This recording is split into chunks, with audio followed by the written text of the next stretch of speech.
Welcome to Blizzard Fire. We hope this video helps fire up your solution. In this video, I will explain how to drive a Jeep Compass automatic car. First, familiarize yourself with the gear selector.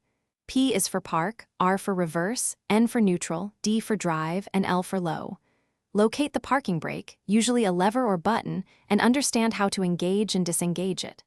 Finally, identify the accelerator pedal on the right and the brake pedal on the left. Knowing these basics is your first step to confident driving. To start your Jeep Compass, ensure your foot is firmly on the brake pedal. Then, insert your key or press the start button. Once the engine is running, shift the gear selector from park to drive. Release the parking brake if it's engaged. Now, gently and smoothly press the accelerator pedal to begin moving forward. Remember to always check your surroundings before proceeding. When you need to stop, apply steady, gradual pressure to the brake pedal. For a complete stop, press the pedal more firmly. Once you've reached your destination and are ready to park, bring the vehicle to a full stop. Shift the gear selector into park. For extra security, especially on any incline, engage the parking brake.